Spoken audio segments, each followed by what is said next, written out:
Loneliness does not come from having no people around you, but from being unable to communicate the things that seem important to you. Carl Jung, there's a silent revolution happening all around you. You might see her at the grocery store, living in a one-bedroom apartment, scrolling alone through her phone at a cafe. She's smiling, but it doesn't reach her eyes. She laughs, but it echoes in an empty room. This is not a pity story. It's not condemnation. It's a wake-up call.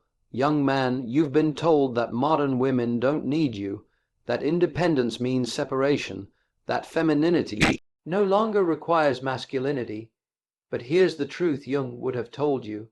When a woman lives alone without a man, she begins a psychic dance with her shadow. She begins confronting the parts of herself she hoped a man would heal, understand, or carry for her. But those parts, left unattended, fester, they harden, and you, watching this, confused, frustrated, perhaps even angry, you're feeling lost because no one has helped you understand what you're looking at. What happens to a woman when she chooses solitude over intimacy? What happens to men when we don't understand the unconscious consequences of a culture that severs soul from soul? Let's go beneath the surface, not to judge, but to see, to feel, and maybe to reclaim something both ancient and sacred, because understanding her story might just save your soul. In Jungian psychology, every person carries within them a set of timeless patterns, archetypes, that guide behavior, shape perception, and govern emotional responses. The solitary woman is one such archetype, an emergent symbol of our era. On the surface, she may appear self-sufficient, educated, well-traveled, and even spiritually aware. But beneath the surface, something far more complex unfolds, a woman caught in the tension between individuation and abandonment. Individuation, as Jung taught, is the process of becoming whole, of integrating the conscious with the unconscious, the light with the shadow. The woman who chooses to live alone without a man may tell herself, I'm on a journey of self-love, I don't need anyone. And while this can be partially true, it often conceals another reality. She has been hurt, disappointed, or made to feel unsafe by intimacy. Solitude becomes her sanctuary, but it also becomes her prison. This woman isn't necessarily thriving. She is surviving in a highly defended psychological state. She is often entangled in her anima, the inner feminine, projected inward. Without masculine presence, without a relational mirror, she becomes locked in a closed loop of introspection and autonomy. This can lead to what Jung called inflation, a false sense of superiority or independence that hides a deeper fear of vulnerability. Make no mistake, she is not the enemy, she is the symptom, a symptom of a culture that has taught women that connection equals weakness, and that men cannot be trusted with their inner life. Her solitude is not proof of success. It is evidence of psychic dissonance. She longs to be seen, held, and understood, but she fears the cost of closeness.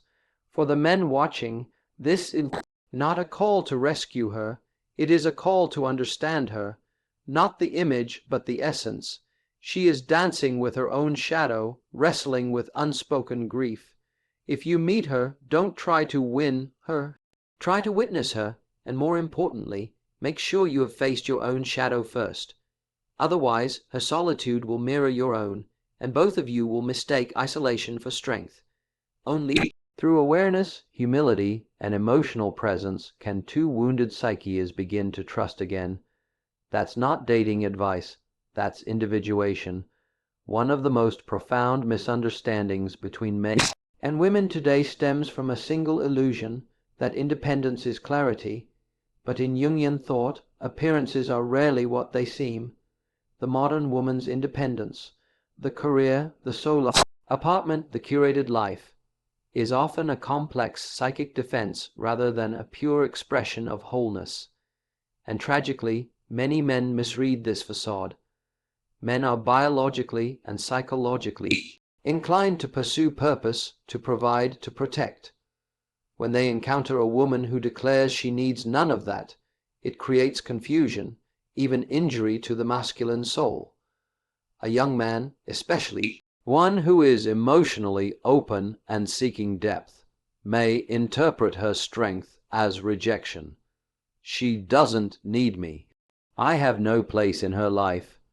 And this interpretation can spiral into shame, bitterness, or emotional withdrawal. But Jung teaches us every psychological adaptation has a shadow. The woman's independence is often built upon wounds, perhaps a father who wasn't emotionally available, a string of relationships where her vulnerability was punished, not cherished. Her "I'm fine" alone may actually mean I've been hurt too deeply to trust being seen. If a man is unaware of this dynamic, he will retreat, or worse, he will attack her independence as arrogance or superficiality. But a high-value man, conscious, emotionally mature, sees the deeper reality. He doesn't recoil from her shield. He understands it. This doesn't mean pursuing a woman who clearly doesn't want you. It means reframing your understanding of why so many women feel they must project invulnerability. They are not rejecting men. They are protecting the most tender parts of themselves. And men, you must be careful not to confuse her outer armor for her inner world. Jung said, everything that irritates us about others can lead us to an understanding of ourselves. If her distance wounds you, ask yourself why. Are you seeking her approval? Are you looking to be needed to feel worthy? This chapter is not about strategy. It's about sight. If you are to connect with a woman of substance in this modern world, you must be able to differentiate between her persona and her psyche, between the woman she shows the world and the soul waiting to be met. True masculinity is not offended by a woman's strength, it's awakened by her truth. In the depths of Jungian psychology, one of the most essential truths is that wholeness requires integration, the union of opposites, just as the masculine psyche contains the anima inner feminine, the feminine psyche contains the animus inner masculine. When either is rejected, the psyche becomes fractured, off balance, and in our modern culture this fracture is growing.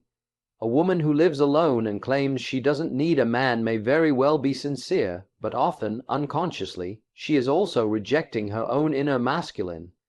This rejection is not strength. It is a survival mechanism. It may emerge from betrayal, neglect, or the pain of a culture that taught her vulnerability equates to weakness, and that depending on a man is dangerous, so she disconnects not only from men, but from the masculine within herself. Jung believed that without this inner balance, the psyche stagnates. The woman becomes all river, no riverbank, all emotion, no direction, or inversely, she becomes all structure, no feeling, a cold mirror of the very men who once hurt her.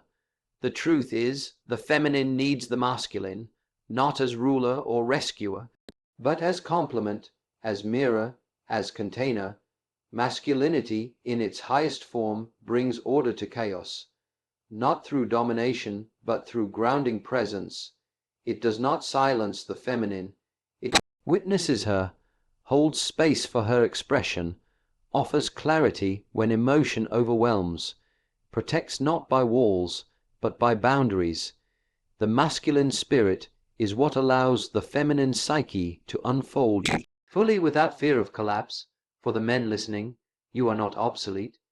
You are essential not because she can't survive without you, but because she cannot fully open without being seen, held, and met by a grounded masculine soul. Your role is not to overpower, but to stand firm in truth, not to solve her chaos, but to remain unshaken in the storm. When a woman lives without masculine energy externally and internally, her world spins on itself, her independence becomes isolation, her creativity becomes anxiety, her body tense. When you show up, not to control her, but to witness her, to love her from your center, you invite her to come home to herself. This is not about gender roles, this is about psychic law, and the law is this: without sacred union there is no peace, only Performance.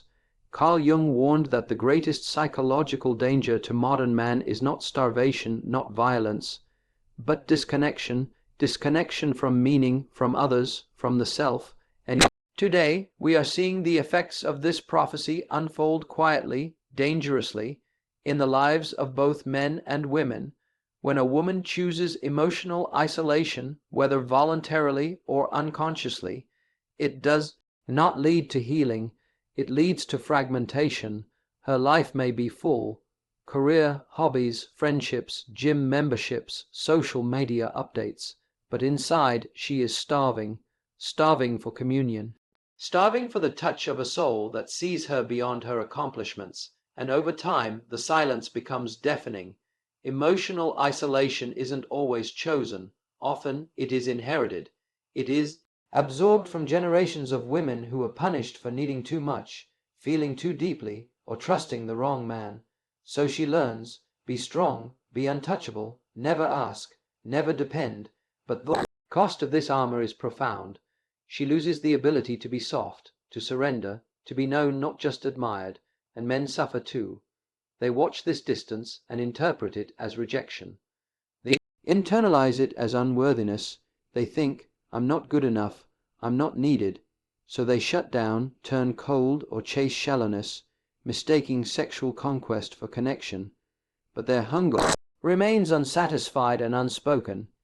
Jung would say this is the result of our collective shadow, a cultural refusal to integrate emotion with value. We praise independence but mock vulnerability. We celebrate autonomy but neglect the soul's longing for intimacy.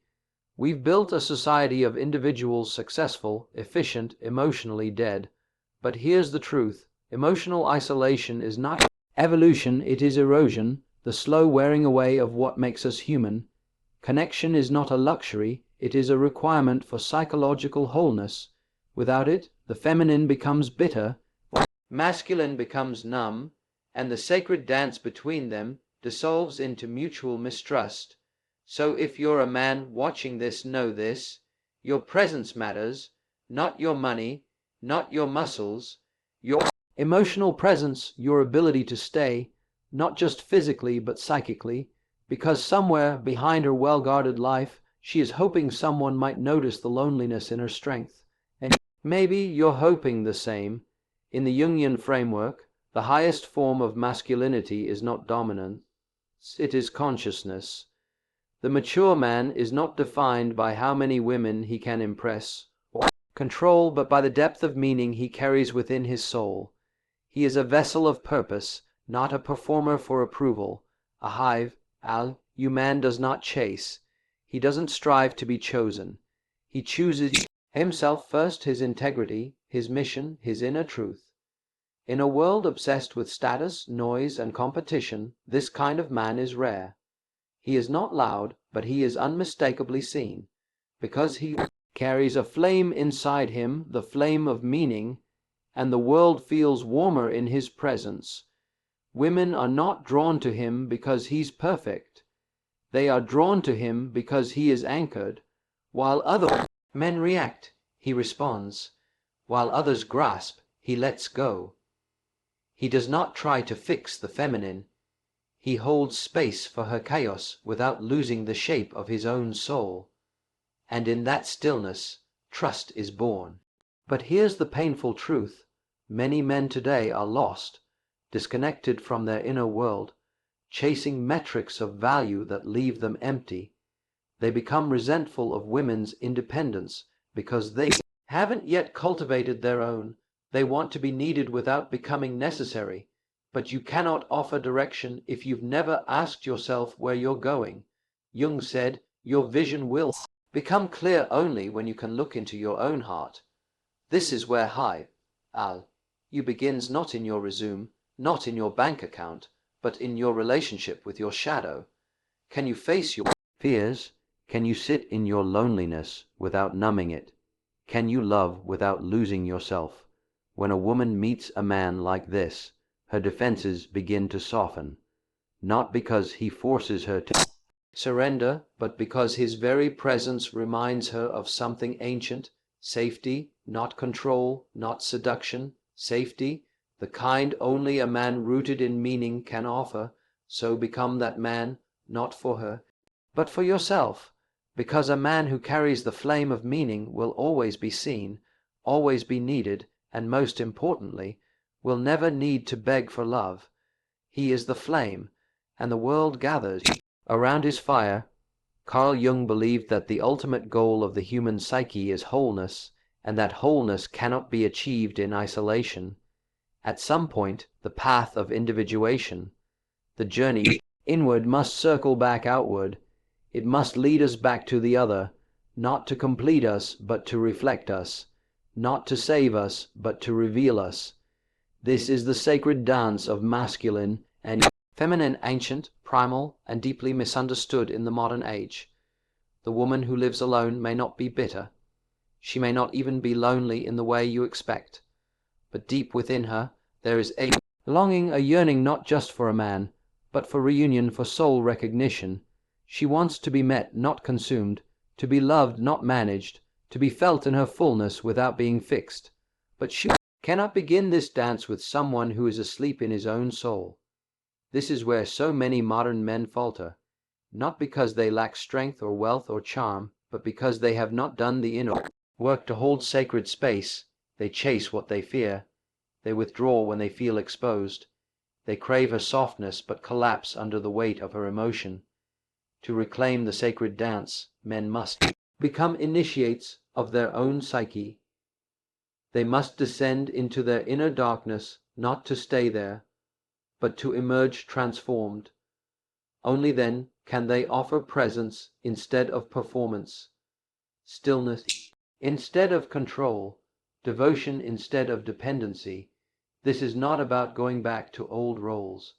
This is about reawakening archetypal connection, where the masculine holds the frame and the feminine paints the canvas, where the man walks with purpose and the woman blooms in that presence, where love is not transaction, but transcendence.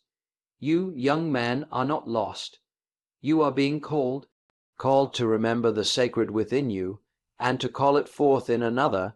And when two people meet at this level, wounded but awake, imperfect but whole, the dance begins again. It is not easy, it is not instant, but it is real, and in a world built on artificial love, real is the rarest thing of all. So rise, not to chase her, but to meet her where souls speak.